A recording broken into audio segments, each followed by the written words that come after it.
Hi hello അസ്സാം വലൈക്കും. പുതിയൊരു വ്ളോഗിലേക്ക് എല്ലാവർക്കും സ്വാഗതം. ഇന്നൊരു ഈവനിങ് വ്ളോഗാണ് കേട്ടോ. അപ്പോൾ നമ്മുടെ ഇവിടെ നല്ലൊരു മഴ പെയ്തിട്ടുണ്ട്.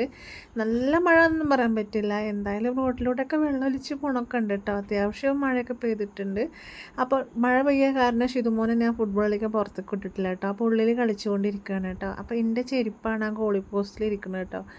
അപ്പോൾ ദാവൻ കളിച്ചുകൊണ്ടിരിക്കുന്നുണ്ട്. ഷെയ്മോൻ ഇവിടെ എന്തൊക്കെ ഇരുന്ന് ചെയ്യുന്നുണ്ട് കേട്ടോ. അപ്പോൾ എന്താ ചെയ്യുന്നൊന്നും അറിയില്ല.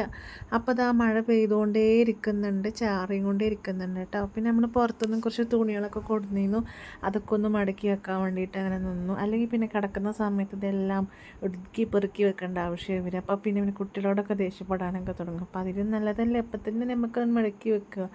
അങ്ങനെ ഇതാ മടക്കി വെച്ചിട്ടുണ്ട്. അപ്പോൾ ഇനി നമുക്ക് കുറച്ച് പണികളൊക്കെ ഉണ്ട് കേട്ടോ. വൈകുന്നേരത്ത് ഇന്ന് ചോറ് വേണ്ട, എല്ലാവർക്കും ദോശ ഉണ്ടാക്കാൻ വിചാരിച്ചു. ഉച്ചയ്ക്ക് ശേഷം ചിക്കൻ മസാല ആക്കിയിരുന്നു. അപ്പോൾ അതിലേക്ക് ചപ്പാത്തിയോ അല്ലെങ്കിൽ ദോശ ഉണ്ടാക്കാൻ വിചാരിച്ചു. അപ്പോൾ ഈ മഴയത്ത് നല്ല ചൂടുള്ള ദോശ കഴിക്കാൻ നല്ല രസമല്ലേ. പിന്നെ ഞാൻ ഷെയ്മോനെ കുളിപ്പിച്ച് കൊടുത്തിട്ടുണ്ട് കേട്ടോ. ഇനി കുറച്ച് ക്രീമൊക്കെ തേച്ച് കൊടുക്കാമെന്നൊക്കെ വിചാരിച്ചു. അങ്ങനെ അവനെ കുളിപ്പിക്കൽ കഴിഞ്ഞപ്പോഴേക്കും കുറച്ച് പാത്രങ്ങൾ കഴുകി വെക്കാണ്ടായിരുന്നു. അപ്പോൾ ഉച്ചയ്ക്ക് ഭക്ഷണം കഴിച്ചതിൻ്റെ പാത്രമായിരുന്നു കേട്ടോ. അതൊന്ന് വൈകിട്ടാണ് ഞാൻ കഴുകി വെച്ച്. പിന്നെ അതൊക്കെ കഴുകി വെച്ച് നമ്മുടെ സ്ലാബും കാര്യങ്ങളൊക്കെ വൃത്തിയാക്കി വെച്ചു. അപ്പോഴേക്കും നമ്മുടെ ഷിതുമോനക്ക് നല്ല വിശപ്പുണ്ട് പറഞ്ഞു. അപ്പം ഞാൻ പറഞ്ഞു ചോറ് കഴിച്ചോ, അല്ലെങ്കിൽ വൈകുന്നേരത്ത് രാത്രി ഞാൻ ദോശ തരുള്ളൂ പറഞ്ഞു കേട്ടോ. ഇത് കണ്ട് നമ്മുടെ പഞ്ചരക്കടലാണ് ചായ ഉണ്ടാക്കാൻ വേണ്ടി നിന്നോടുകൂടി പഞ്ചസാര എടുത്ത് കഴിക്കുന്നത് കണ്ടില്ലേ. അപ്പോൾ അതാ രാത്രിക്കുള്ള ദോശ ഞാൻ ഇപ്പം തന്നെ ചുട്ടു വെക്കുകയാണ് കേട്ടോ. പിന്നെ മഗ്‌രിബായി കഴിഞ്ഞാൽ നമുക്ക് നിസ്കാരവും കാര്യങ്ങളൊക്കെ ആയിട്ട് അങ്ങനെ ഇരിക്കും. അപ്പോൾ അടുക്കളയിൽ നിന്ന് തിരിയണ്ടല്ലോ ഒന്നും വിചാരിച്ച് ഞാനിതാ ദോശ ചുട്ടുകൊണ്ടിരിക്കുകയാണ് കേട്ടോ. ഷിതുമോനിക്ക് ഭയങ്കര വിശപ്പാണ് പറയുന്നുണ്ട്. അപ്പം ഞാൻ പറഞ്ഞു ചോറ് കഴിച്ചോ, ചോറ് തരാൻ പറഞ്ഞു. അപ്പോൾ ചോറ് വേണ്ട, ദോശ തന്നെ വേണം പറഞ്ഞു. അപ്പം ഞാൻ പറഞ്ഞു ദോശ തരില്ല, ദോശ കുറച്ചും കൂടി കഴിഞ്ഞിട്ട് തരാം. അതിനുള്ള ദോശമാവേ ഉള്ളൂ.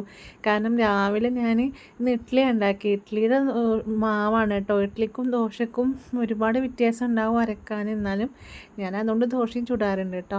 അപ്പോൾ ഇതാ അവനക്കുള്ള ചോറ് ഞാനിതാ ചോറ് കൊണ്ടുപോയി കൊടുക്കുന്നുണ്ട്. ലേശം ചിക്കൻ്റെ മസാലയും കൂടി ഇട്ട് കൊടുക്കുന്നുണ്ട് കേട്ടോ. അപ്പോൾ മോരൂട്ടം വെച്ചിരുന്നു, അതൊന്നും വേണ്ട, എനിക്ക് വെറും ചോറും ചിക്കനും മാത്രം മതി പറഞ്ഞു. അങ്ങനെ ഞങ്ങൾ ചോറൊക്കെ തിന്നൽ കഴിഞ്ഞതിന് ശേഷം പിന്നെ രാത്രി ആയപ്പോഴേക്കും എന്താ എല്ലാവർക്കും ദോശയൊക്കെ ഉണ്ടാക്കിയിട്ടുണ്ട്. പിന്നെ ചിക്കൻ്റെ മസാലയും കൂടി ഉണ്ട് കേട്ടോ. അപ്പോൾ ഇന്നത്തെ വ്ളോഗ് ഇത്രയൊക്കെ തന്നെയുള്ളൂ. കുഞ്ഞു ഈവനിങ് വ്ളോഗാണ്. ഞാൻ ഇന്നും രാവിലത്തെ വ്ളോഗാണ് ഉണ്ടാറ്. അപ്പോൾ ഇത് ഈവനിങ് വ്ളോഗാണ്. അപ്പോൾ ഇത് രാത്രി ആയിട്ടുണ്ട് കേട്ടോ. അപ്പോൾ നമ്മുടെ വീഡിയോസ് കാണുന്നവരുണ്ടെങ്കിൽ നമുക്ക് സപ്പോർട്ട് ചെയ്യണം, ലൈക്ക് ചെയ്യണം, ഷെയർ ചെയ്യണം. നിങ്ങളുടെ കമൻറ്റ് എന്തായാലും പറയണം. നെക്സ്റ്റ് ഒരു വീഡിയോ ആയിട്ടും വീണ്ടും വരും. അതുവരേക്കും എല്ലാവർക്കും ബൈ.